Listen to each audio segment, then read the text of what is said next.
이 시간 풀꽃 같은 인생 불꽃처럼이라는 제목으로 말씀 증거하겠습니다. 에스키모인들의 늑대 사냥법에 대한 이야기를 들은 적이 있습니다. 날카로운 창에다가 짐승의 피를 발라 그것을 들판에 세워둡니다. 피 냄새를 맡고 모여든 늑대들은 창 끝을 핥습니다. 그러다 보면 늑대의 입이 베어서 피가 납니다. 하지만 너무나도 추운 날씨 탓에 혀가 마비된 늑대는 자기가 자기 자신의 피를 먹고 있다는 것도 느끼지 못한 채 계속해서 창을 핥다가 죽음을 맞이한다고 합니다. 주어진 환경에 길들여지는 것은 우리 굉장히 위험한 일입니다. 우리는 어떤 일을 처음 시작할 때면 많은 노력을 기울입니다. 긴장도 굉장히 많이 하고요. 잘 모르기 때문입니다. 하지만 시간이 점점 지납니다. 경험이 생겨나게 됩니다. 자기만의 방식도 생겨나게 되죠.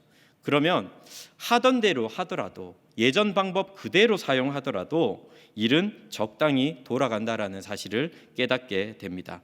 점점 일은 지루해지고 처음에 열심과 긴장감은 다 사라집니다.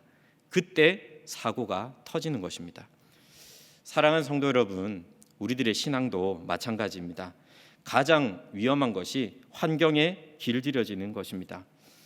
2년 동안이나 우리가 대면하고 있고 만난 이 코로나라는 환경은 마치 늑대를 서서히 죽이는 창끝처럼 우리로 하여금 영적 매너리즘에 빠지도록 미리 설계가 된 것만 같습니다. 이 환경 속에 우리가 길들여진다면 우리는 영적 매너리즘에 빠질 수밖에 없습니다. 저는 개인적으로 영적 매너리즘에 빠지려고 할 때마다, 그런 신호가 제 삶에 찾아올 때마다 몇 가지 몸부림을 칩니다. 그 중에 하나가 깊은 깨달음을 주었던 책을 다시 몇 번이고 읽어보는 것입니다. 그 중에 한 권이 김남준 목사님이 쓴 자네 정말 그 길을 가려나라는 책입니다. 제목부터가 굉장히 강렬하죠. 이 책은 모든 신학생들과 목회자들의 필독서입니다. 아마 사역을 하시는 분들 중에서 이 책을 읽어보지 않으신 분들은 아무도 없을 겁니다. 저자는 이 책에서 이런 말을 합니다. 우리 인생 가운데는요, 상품 같은 인생이 있고 작품 같은 인생이 있답니다. 31쪽에 이런 내용이 있는데, 상품은 새로운 물건이 나올 때마다 그 가치가 떨어집니다.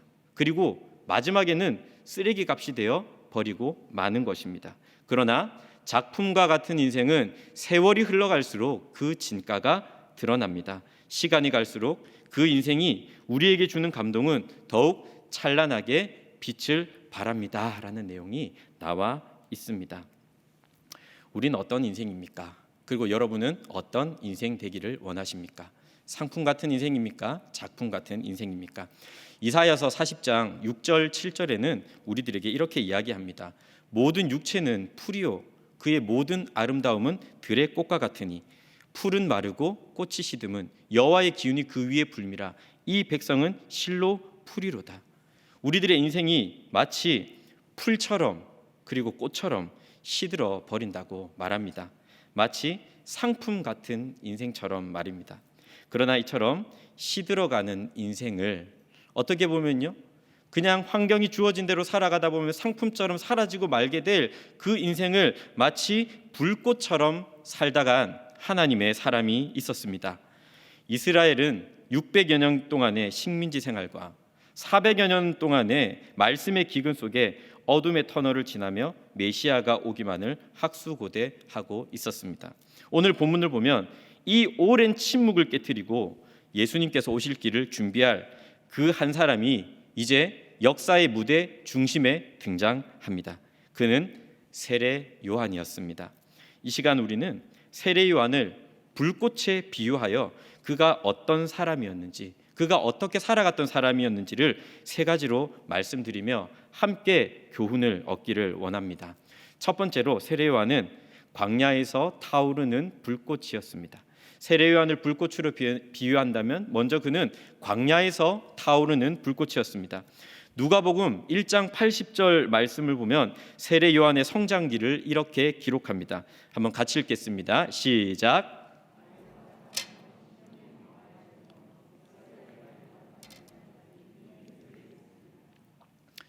1장 80절 말씀을 보면 이스라엘에게 나타나는 날까지 빈들에 있었다고 기록합니다. 하나님의 때가 이를 때까지, 하나님께서 그를 부르실 때까지, 하나님께서 역사의 현장에 그를 세워두시기까지 세례요한은 광야에서 준비되었습니다. 사실 그는 제사장 사가랴의 아들이었는데 당시에 제사장이라는 계급은 굉장히 상류층에 속했습니다. 마음만 먹으면 얼마든지 상류층의 삶을 향유하고 누리며 살아갈 수 있었던 사람입니다. 하지만 그는 온실 속의 화초가 되기보다 광야의 잡초처럼 자랐습니다. 광야는 사람이 살 수 없는 곳입니다. 광야에는 안식이 없습니다. 그러나 하나님의 백성들은 반드시 광야로 가야만 합니다. 왜냐하면 광야에서만 하나님을 독대하기 때문입니다. 예나 지금이나 마찬가지입니다. 광야를 경험하는 사람은 너무나도 많습니다. 이스라엘 백성 모두도 광야를 경험했습니다. 오늘날 살아가는 우리들도 광야를 너무나도 많이 경험하고 있습니다. 그런데 광야를 경험했는가? 광야를 경험하지 않았는가? 그것보다 더 중요한 것이 있습니다. 그것은 바로 광야를 통과하며 우리 자신이 어떻게 빚어졌는가입니다. 세례 요한을 살펴보면 광야를 통과하면서 두 가지의 특징이 나타남을 오늘 본문의 말씀과 다른 사복음서에서 발견할 수가 있는데, 먼저는 단순함입니다. 우리 오늘 본문 말씀 4절을 한번 같이 읽도록 하겠습니다. 4절입니다. 시작. 이 요한은 낙타토롯을 입고 허리에 가죽띠를 띠고 음식은 메뚜기와 석청이었더라. 여러분, 이 말씀을 보시면서 세례 요한의 외모를 한번 떠올려 봅시다. 세례 요한은 단순하기 그지 없었습니다. 당대 사람들이 가장 손쉽게 구할 수 있었던 낙타터롯을 입고 있었고 가죽띠를 메고 있었습니다. 이 복장은 굉장히 평범한 사막 유목민의 모습이면서 구약 성경을 이해하고 있는 사람이라면 선지자 엘리야를 떠올리게 하는 옷차림이기도 했습니다. 물에 잘 마르는 낙타터롯은 세례를 주는 요한에게는 굉장히 적합했을 것입니다. 주식으로는 흔하게 채집할 수 있는 메뚜기였고 후식은 들꿀이었습니다. 하나님께서는 광야에서 세례 요한을 너무나도 단순하고도 소박한 선지자의 모습으로 빚으셨던 것을 우리는 발견하게 됩니다. 일본 작가 중에 사사키 후미오라는 작가가 있습니다. 그 작가의 나는 단순하게 살기로 했다라는 책이 있는데, 이 책에서 그는 원래 메모지 한 장도 버리지 못하는 사람이었지만 그가 살아가면서 점점 미니멀리스트를 만났다고 합니다. 정말 작은 것만 가지고 살아가는 미니멀리스트를 만나게 되면서 그의 삶이 변화되었다고 고백합니다.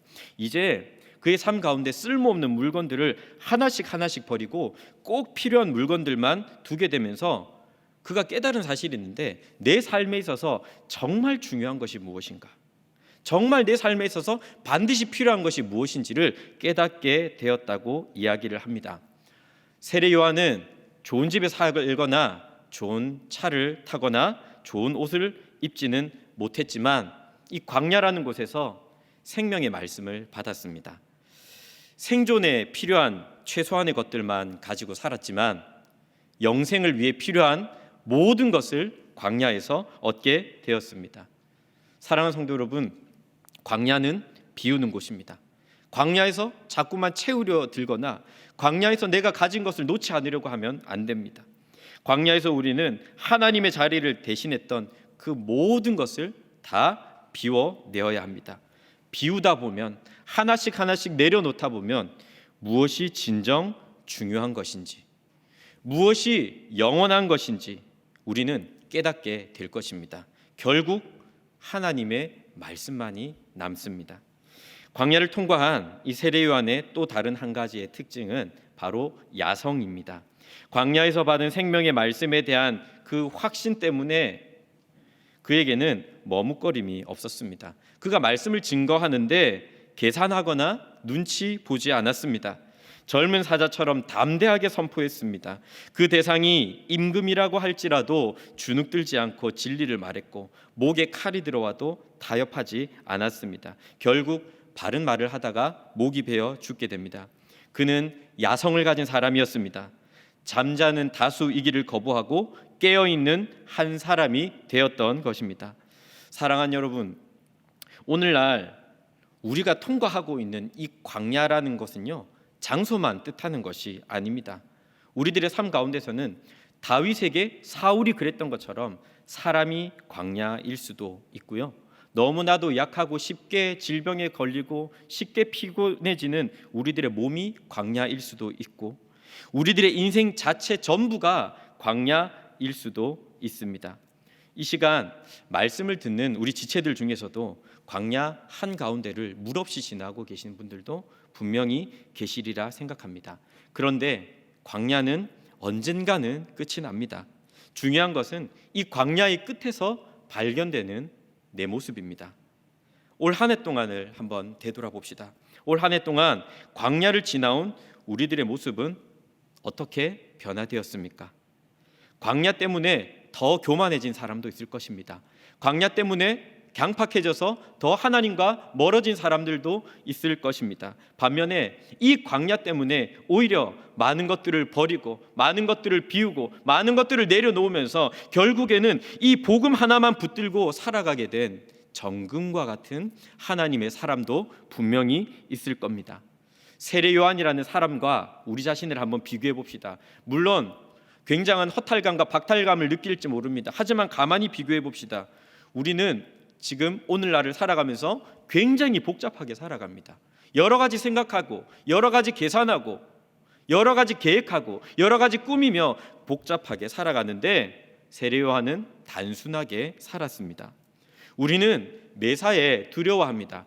큰 일만 두려워하는 것이 아니라 작은 일도 두려워합니다. 불편한 사람과 대면하는 것 하나 때문에 마음이 초조합니다. 누군가에게 복음을 전한다는 것, 내가 예수 믿는 사람이라고 말한다는 것은 상상도 하지 못할 정도로 우리는 정말 작은 마음을 가지고 있습니다. 그러나 세례 요한은 거침이 없었습니다. 우리는 말을 할 때 계산하며 말합니다. 내가 했던 말이 누군가 어떻게 받아들일까, 나에 대해서 조금 더 긍정적이게 생각하도록 포장하며 계산하며 이야기하지만 세례 요한은 진리대로 말했습니다. 광야가 우리를 세례 요한처럼 빚어주기를 소망합니다. 우리 모두가 각자 힘든 시기를 보내고 있을지라도 광야 속에서 우리가 결국은요, 복음 하나 붙잡고 이 복음에 대한 강한 확신을 가질 때 우리들의 인생은 비로소 불꽃처럼 타오르게 될 것입니다. 모든 것을 얻어도 복음을 잃었다면 실패한 인생입니다. 그러나 모든 것을 잃어도 우리가 복음에 사로잡혔다면 우리들의 인생을 예수님께서는 복되다 말씀하십니다. 두 번째로 세례 요한은 세상으로 번지는 불꽃이었습니다. 세상으로 번지는 불꽃이었습니다. 이제 세례 요한은 역사의 현장에 본격적으로 등장합니다. 본문의 병행 구절인 누가복음 3장 2절에서는 시대적인 배경을 이렇게 설명합니다. 안나스와 가야바가 대제사장으로 있을 때에 하나님의 말씀이 빈들에서 사가랴의 아들 요한에게 임한지라. 먼저 안나스와 가야바가 대제사장으로 있을 때라고 배경을 설명합니다. 이것은 당시에 너무나도 어지러웠던 종교계를 말해주는 것입니다. 대제사장은 한 명입니다. 실제로 그 당시 대제사장은 가야바였지만 그의 장인이었던 직전 대제사장 안나스는 그의 자리에서 물러서지 않고 막부에서 실권을 행사하고 있었습니다. 거룩한 대제사장의 자리가 권력을 휘두르는 자리, 욕망을 채우는 자리로 타락했던 것입니다. 그런 그들에게 하나님의 말씀이 역사할 일은 없었습니다. 오히려 하나님의 말씀은 빈들에 있었던 세례 요한에게 임했습니다. 누가복음 3장 2절에 하나님의 말씀이 요한에게 임한지라. 이 표현은 구약의 선지자들이 하나님께로부터 말씀을 받을 때 등장하는 표현입니다. 하나님께서는 당신의 말씀을 요한의 입술에 두셨습니다.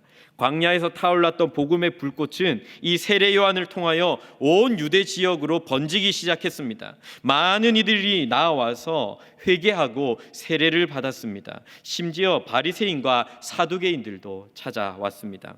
세례 요한이 전한 메시지는 한마디로 회개하라 천국이 가까웠느니라입니다. 예수님께서도 이 메시지를 전하셨고 제자들에게도 이 메시지를 전파하라 예수님께서 말씀하셨습니다. 물론 세례 요한이 이 말만 한 것은 아닙니다. 그의 메시지의 핵심이 바로 이 말이라는 뜻입니다. 예수님을 통하여 하나님의 나라가 이미 도착했으니 삶의 방향을 완전히 바꾸어서 하나님께로 돌아가라라는 말입니다. 바리새인과 사두개인들을 향해서는 독사의 자식들아라는 거친 말도 내뱉습니다. 이는 굉장히 나쁜 대상을 지칭하는 고대의 표현이었습니다. 그리고 회개에 합당한 열매를 맺으라고 말합니다. 회개는 하나님께로 완전히 돌아서는 것이기에 죄인이 하나님께로 완전히 돌아섰다면 반드시 합당한 열매가 맺힙니다. 육체적으로 아브라함의 자손이 되면 자동으로 구원을 받는다고 믿었던 이 유대인들의 생각을 지금 세례 요한은 강하게 통렬하게 반박하고 있습니다. 그리고 나무를 찍어내는 도끼와 타작마당의 키질을 비유하면서 심판의 경고를 지금 그들에게 주고 있는 것입니다. 물론 우리가 이 텍스트를 성경의 말씀으로 읽으면 마음 가운데 찔림이 생기기도 합니다. 그런데 만일 오늘날 이 설교를 저나 여러분 같은 일반적인 그리스도인에게 했다고 생각해 보십시오. 아마 큰일 날 겁니다. 누가 그런 설교를 좋아하겠습니까? 이런 말을 한다고 과연 사람들이 마음을 돌이켜 회개를 할까요? 조금 부드럽게 이야기해야 하지 않겠습니까? 좋은 말 해야 하지 않겠습니까?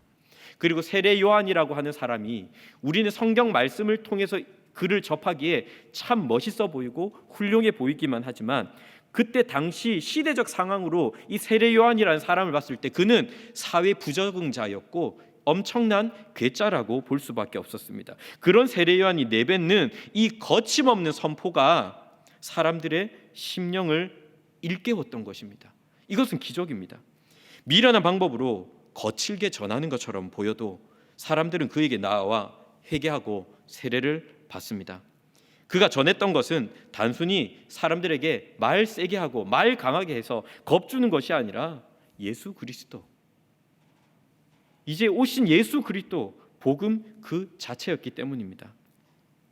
그때나 지금이나 우리가 믿어야 할 사실이 한 가지 있습니다. 복음에는 능력이 있습니다. 우리가 복음을 선언할 때 또 우리가 온전한 중심을 갖고 예수 그리스도를 전파할 때 그 복음에는 능력이 있습니다. 우리가 자꾸만 잃어버리는 것이 바로 그 이름의 능력 아닙니까? 이 말씀을 듣는 저와 여러분들에게 이 복음이라고 하는 단어는 너무나도 익숙한지도 모르겠습니다. 어린 시절부터 마르고 닳도록 들은 말이지만 실상 복음에 대해서는 무지한 게 우리들이기도 합니다. 형식적인 종교 생활에 길들여진 우리를 향해 지금 세례 요한이 청중들에게 던지는 메시지는 커다란 울림을 줍니다. 회개에 합당한 열매 없이 속으로 아브라함의 자손이라 생각하는 그들의 모습과 똑같은 우리들 아닙니까? 예수님과의 인격적인 만남 없이 그저 형식적인 종교 생활만 이어오고 있었던 우리들은 아니었을까요? 이런 질문을 제가 던지면 여러분 아마 머릿속에서 그런 생각을 많이 하실 겁니다. 아 그래, 내가 잘못 살았구나. 이거 고쳐야지, 저거 고쳐야지. 고쳐야 할 것들의 리스트들이 머릿속에 떠오릅니다. 그런데 그렇게 우리들의 삶이 변화되는 것은 아닌 것 같습니다. 우리들에게 필요한 것은 무엇입니까? 사랑하는 여러분, 우리에게 필요한 것은 행동을 하나하나 뜯어 고치는 것이 아닙니다. 다만 이 예배의 시간이야말로 복음을 그 어느 때보다도 깊이 체험하는 시간이기에 우리가 이 예배의 시간 복음에 사로잡히는 것입니다. 복음에 사로잡히는 사람은 그의 존재만으로도 그리스도를 나타냅니다. 어설프게 사람들을 감동시키려 하지도 사람들의 눈치를 보며 말을 이리 바꿨다 저리 바꿨다 하지 않습니다. 다만 복음에 흠뻑 젖어들어 그리스도인으로 일관성 있게 살아갑니다. 그가 살아가는 곳이 교회이든지 세상이든지 가정이든지 학교이든지 생업의 일터이든지 변함이 없습니다. 그저 그리스도인으로서 일관성 있게 살아가는 것입니다. 그래서 그가 가는 곳에서 그는 그리스도의 편지가 되고 그리스도의 향기가 되는 것이며 그가 가는 곳에서 복음은 점점 세상으로 번져 나가게 되는 것입니다. 사랑하는 성도 여러분, 우리가 오늘 이 시간 말씀을 들으며 복음에 흠뻑 젖어 들기를 소원합니다. 다시금 복음 앞에 나아가기를 원합니다. 다시금 복음 가운데 우리들의 심령이 깨어지기를 원합니다. 우리들의 갈급한 심령 복음으로 말미암아 충만해지기를 원합니다. 마지막 세 번째로 세례 요한은 겸손한 자기 부인의 불꽃이었습니다. 세례 요한에 관한 본문은 사복음서에 모두 등장합니다. 요한복음 1장을 보면 세례 요한이 권위 있는 이 말씀에 놀란 사람들이 참 많았는데 그들이 이 요한에게 너는 누구냐? 혹시 그리스도가 아니냐라는 질문을 합니다.